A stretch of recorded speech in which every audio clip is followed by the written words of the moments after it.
All right, we are live here with Mr. Tom Hamilton running for City Council of San Bruno. Thank you, Tom, for joining me. No problem. Glad to be here. Thanks for having me. So, let me kind of just give you a little background on why I'm doing this series of talking with politicians. Basically, as you know, I'm a realtor and I sell a lot of houses in the San Mateo County. And when I go back and talk to some of my clients, oftentimes I find that they couldn't even name their city council member. And to me, that's kind of sad. And so to me, I believe that local government is more important than what happens on the federal level, right? But yet everyone has an opinion on the federal level. So that's why I wanted to have some of the local candidates, the local elected officers to come and chat with me so that people can get a little more involved and hopefully get them interested in the whole process. So thank you very much for joining me today. I couldn't agree more that we absolutely need more local engagement with what's going on because it's so important. So thank you for doing this. Definitely. So you are the incumbent running for city council in the great city of San Bruno. So maybe you can first help people understand where are the boundaries of District 2?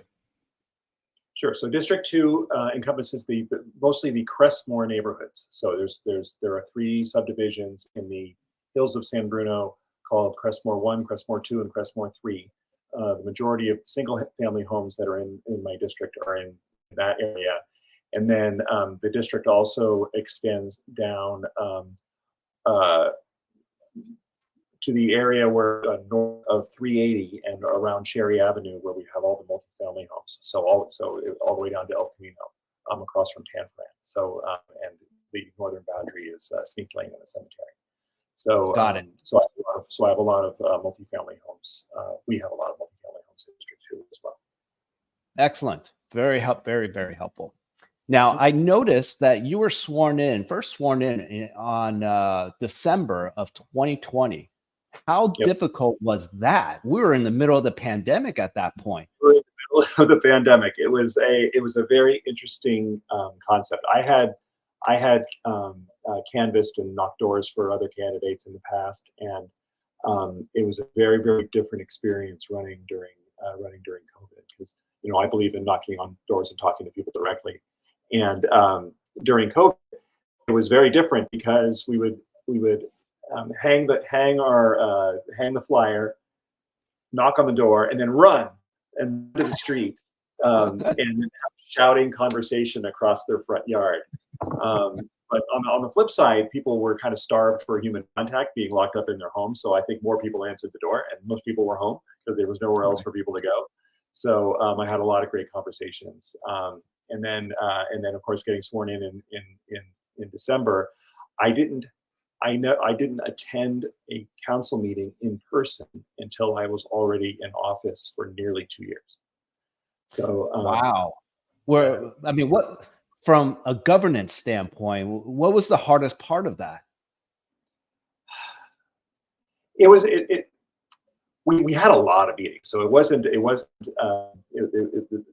a lack of being able to engage. But one of the things that's really useful is and why I encourage people to come to meetings is that when we have a meeting in person, there's time before the meeting and there's time after the meeting where you can really connect with people that you may not connect with, that you don't encounter in the community. And so there was none of that, because it was all just on Zoom, and people were able to dial in for Zoom comments and stuff, but that was all within the bounds of the meeting, where you can't have a one-on-one conversation with folks. So that I think was the biggest loss, having to do it on Zoom, but it was necessary. Well, thank God it's over. Really, absolutely. So next question is, during your time as a councilman, what is, in your opinion, the greatest accomplishment? I'm really happy with the strides we've been able to make in revitalizing our downtown. One of the reasons that I ran for office in the first place was that I saw that San Bruno wasn't moving forward in many ways, and one of those ways, one of those things was our downtown, which was really withering from the threat. the so I had downtown as being one of my passion projects throughout my first term, and just focusing on trying to make improvements there to revitalize it, make it more appealing for new businesses to come and try to make their way here in San Bruno, and then also for our residents and shoppers from within and outside of San Bruno to come down and have a nicer experience.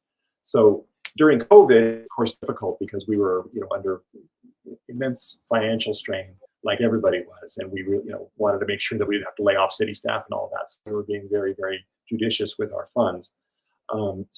So we made really small, and I was still able to advocate for and implement small incremental changes. So they were really, really small things, just new garbage cans, let's get some new newspaper racks, let's at least send a signal to our merchants and to our residents that we're serious about revitalizing our downtown. So we did that because it was a lower cost thing that we could do during a COVID budget. And then later on, it was still during COVID, we started the design.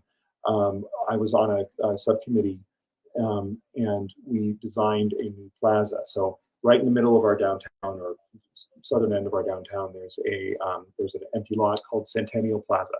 It used to be a bank that was seismically unsafe after the '89 earthquake. It was an empty lot for a long time, and then it was redone as a plaza around 2010. But it had a fence around it and a little sign that said no trespassing, and it was a completely useless space. And it's like that for forever, for a decade. And I really wanted that space to be a usable space, because one of the things that we hear from our merchants is that they would love to have events and other things downtown, but they don't always want to close the street. So because closing the street, sometimes makes it difficult for people to get to certain businesses and all of that. And there's a lot of cost and logistics in closing the street. But there was nowhere to have any kind of an event.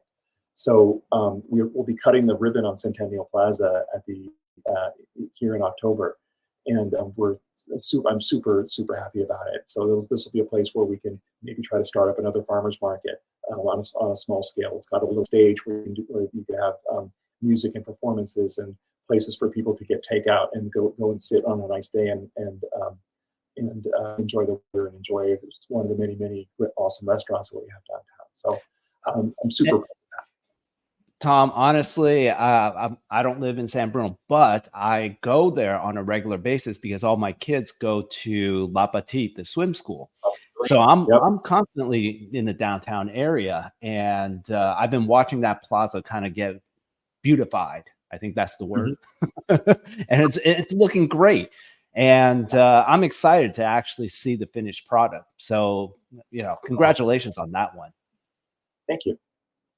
Now, the other thing that you kind of mentioned on your website is development. I think that's a key priority for you. And I know that, when I talk to some citizens, they don't want development. Can you explain why it's so important for the city of San Bruno to have more development? Sure. And when I say that I want more development, that doesn't mean that I want the entire city to be redeveloped. And we have a lot of bedroom neighborhoods and single family homes, and those will all remain. Where we really need to see more development is in what we call our transit corridor. So that is along El Camino, along San Mateo Avenue, along San Bruno Avenue. I'd like to see our transit corridor extend up Sneak Lane. Areas that are close to transit, because that's where more dense housing belongs. And we're blessed in San Bruno with basically every transit option. We have a bus station, a train station. We've got 3 freeways that intersect here. We've got Samtrans going through. So there's lots of opportunities to put in multifamily housing where folks can then grab public transit to commute to work, outside of San Bruno. So that's where I think the focus needs to be. Unfortunately, over the past few years, we've had kind of a bit of an economic downturn, and commercial development has been soft. up to throughout the county. So we haven't seen a lot of development happening. We have a few projects underway, and a really exciting project getting underway at Tanfran, which I can get more detail on if you'd like. Would you be able to elaborate a little bit what's going on in Tanfran? Sure. So Tanfran Mall, I'm sure you're familiar. It's your standard shopping mall. It's been around for since the early '70s, and historically, that was when it opened. It became the town square, the center of San Bruno. And my first job was there. So was both my sisters' first job was there. My mother worked there. It was really that's where the theaters were. Everything and everything was happening there. But as time has rolled on, the concept of a mall is kind of fallen by the wayside. And as with malls across the country, that the mall was really slowing down and dying. So early in my term, we heard that the three owners of the mall, there was three different owners, were putting it up for sale. And before it went up for sale, we took a proactive step to hire a consultant and put together what we call the fact sheet. So you have to remember, it's a private company it's a private property that's going to be sold to another private property. We don't have anything to do with it, with the sale. So, but we went ahead and put together a fact sheet called Reimagining Tanfran, and we sent it to every developer in the nation. And we saying that, hey, if you're interested in buying this property, this is kind of what San Bruno envisions for this. And it was a mixture of biotech or other commercial, retail, and 1,000 units of housing, across that entire property. And the sale did go through. Alexandria, which is the company that built Mission Bay in San Francisco, so they're big time, was the buyer, and they're going to build exactly what we asked for, because they know that that's what the city of San Bruno is looking for. So the permitting process, and there's going to be EIRs and all that type of process where we need to work together. They know that process with San Bruno is going to go much more smoothly, because everybody's on board with what's going to be built. So it's really exciting. The mall will probably close at the end of next year, end of 2025. The Target is there, and they have a 50-year. So they're going to be building a brand new Target at the corner of Sneath Lane and El Camino. So in the northwest corner of the property, they'll build a brand new Target there. Then Target will move out of its current space and into the new space, so they won't lose a day of sales, and we'll be parking underneath, and then the mall will be taken down. The other thing that's exciting is that the Century Theater will remain as well. So there's the Century Theater is there, and it has a lot of parking underneath it. That whole structure will remain, but they'll build a new facing on the building with extra retail ways. Right now, it's connected with the bridge to the mall, so they'll have to build ways of to get folks up from ground level up there. And the nice thing that right now the mall is kind of a barrier between El Camino and the BART station, which is behind it. And it's going to be an open space.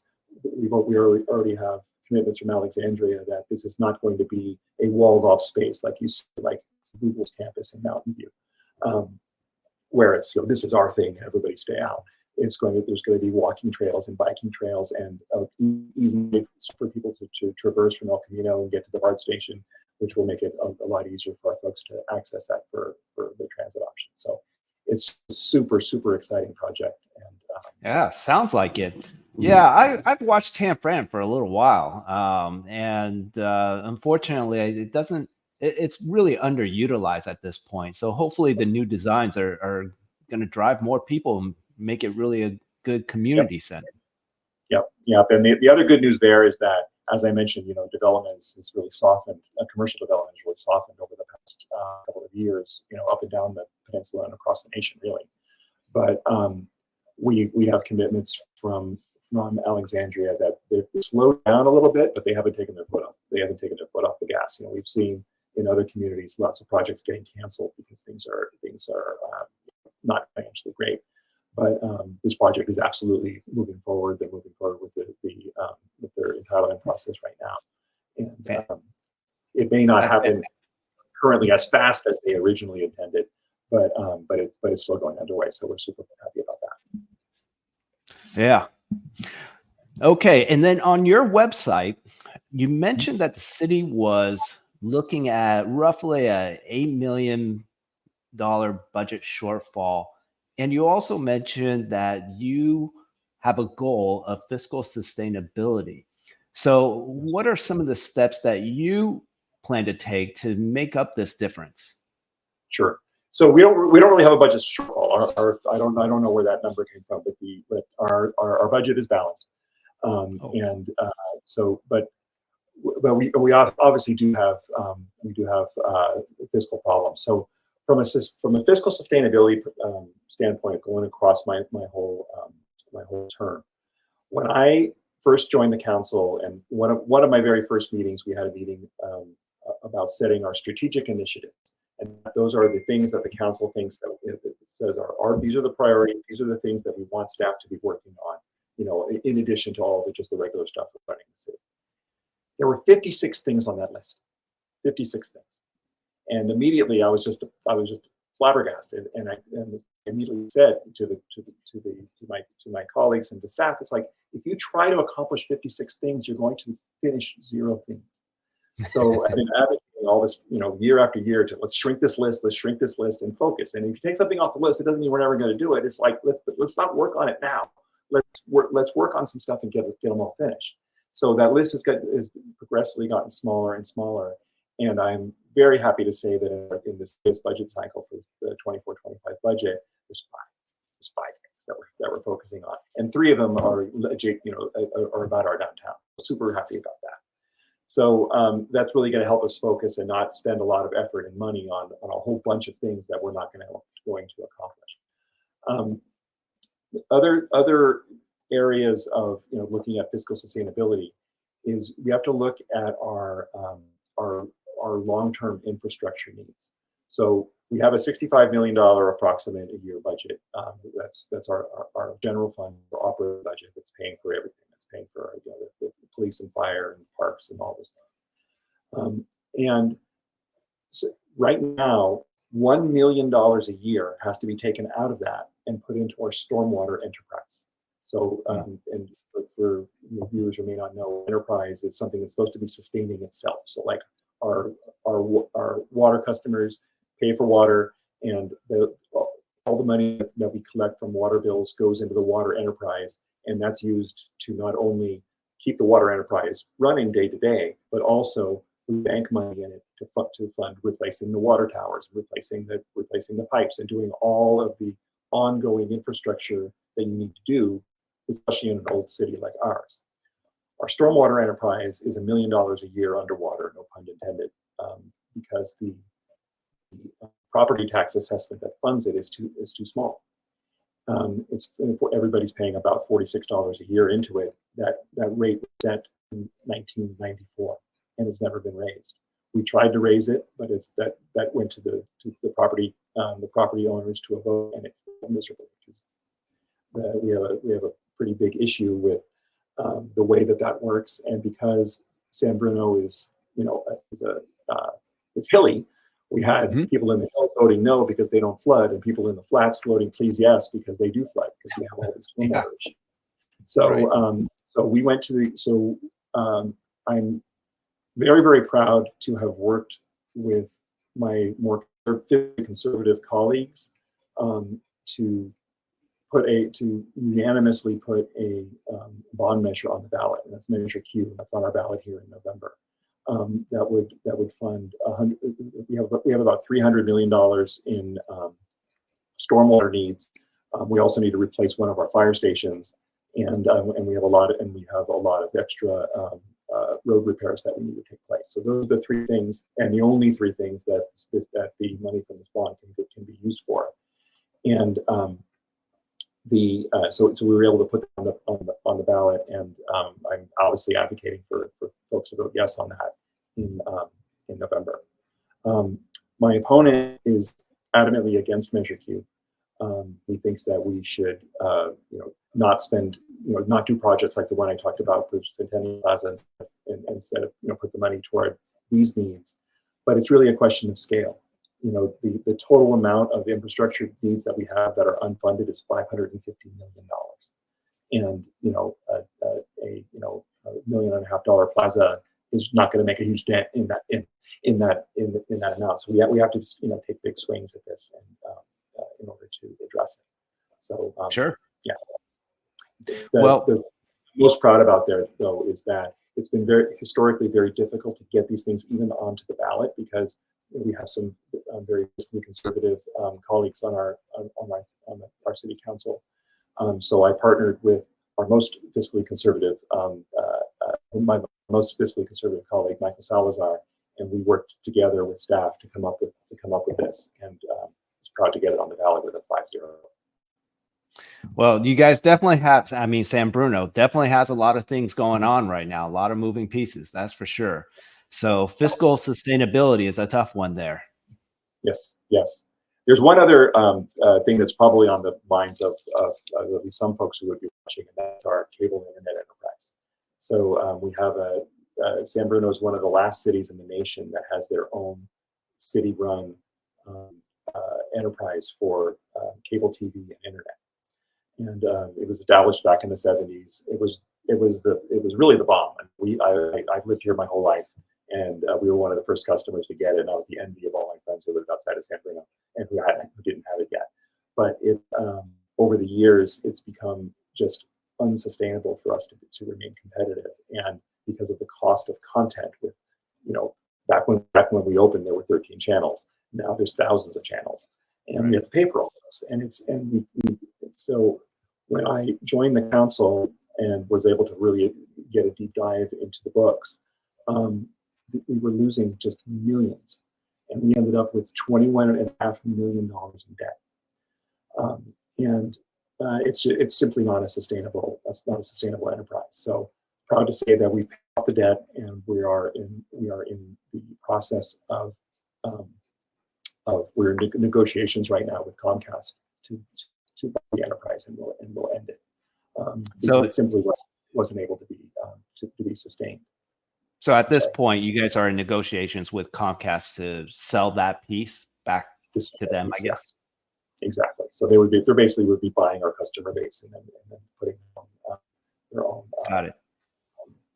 Service. Well, on the positive side, from what I read, the Embark is going to open soon. Is that correct? That's correct. So we're opening a cannabis dispensary on it should be opening in late December, early January. Latest I heard, they were still on track from a time perspective. I've been advocating for opening for allowing cannabis sales in San Bruno since way before I was elected. I don't personally use cannabis, but I know lots of people who get benefit from it. But I think regardless of what we think of cannabis, I think from a city perspective, it's extra revenue that can only help, right? Absolutely. So and Embark's going to be a great partner. They've been around the block. They have lots of dispensaries up and down California. It's very high end, high security, which is obviously be mandated. If you're under 18, you can never even enter the premises or even loiter out front. You have to show ID to enter the dispensary. And what's really interesting is that for folks who are not familiar with a dispensary, and of course I had to educate myself, not being a user, I had to educate myself a lot on this topic before taking a position on it. Is that it's much less like what people might think about being some kind of dingy place where people are selling drugs, and it's much more like a healthcare facility, because there's all kinds of different products that do different for different folks with different ailments, and everybody in there is so knowledgeable that you can folks can go in and find exactly what they need. So I'm super happy about that. One thing that I am disappointed at, though, is that we had originally when we had a more progressive majority before the 2022 election, we had allowed for up to 3 storefronts to be able to be opened in San Bruno. But we didn't close that. We didn't complete the project. So so the project was still we were we had just started collecting or opening up for applications for folks to open dispensaries. Mhm. And right at the top, this is when we had the 2022 election. A more conservative member was elected, and that majority brought cannabis back and reduced the scope, and they eliminated our downtown from being on the list, which I still don't understand, and they also cut it down to one. So what this means is that we have one dispensary. It's on El Camino at the very southern end of our city. So unfortunately, we won't get spillover because there's going to be a lot of traffic there. We won't get spillover into our other downtown businesses, which is really unfortunate. And also I'm a little bit worried because we're kind of in a cannabis desert here in San Bruno, which is one of the other reasons that I really wanted us to hit the gas and get in here, because we'll have to. There's no place to buy cannabis between Redwood City and San Francisco. So that's a really large service area. You can get cannabis in Pacifica, but a lot of people don't want to drive up over the hill. So there's a huge tour base, which means that there's going to be a lot of traffic at that one place. And I would have loved to have seen it better, where we have maybe two or even three dispensaries right now to kind of spread that around. But that wasn't in the cards, unfortunately, because my colleagues didn't see it that way. Well, we'll see. We'll see how it turns out. I think it'll do wonders for the economy of San Bruno. Absolutely. So I'm crossing my fingers. Absolutely, we will see millions in well, Tom, I want to be respectful of your time because I know you have a lot of things going on. So the way I like to end up all my conversation is ask a personal question. So I know you have a beautiful family, and if you had a bucket list, where would be the dream vacation for your family? Vacation. So we all love the water. So it would be somewhere tropical. And since it's a bucket list dream, somewhere like Fiji, somewhere in the South Pacific, and go there and lay on the beach and enjoy the sunshine and be on the water. That's the thing my family loves the most. I love it. I love it. All right, Tom. Well, that is all I have for you. Thank you again for taking the time to chat with me and my followers. I wish you the best on the election, and hopefully we'll get to talk to you again next time as the new councilman. Absolutely. If you ever have any questions about anything that's going on in San Bruno, I'm always available. So I look forward to speaking to you again. I really appreciate it, Bert. Wonderful. Take care. Take care. Bye-bye.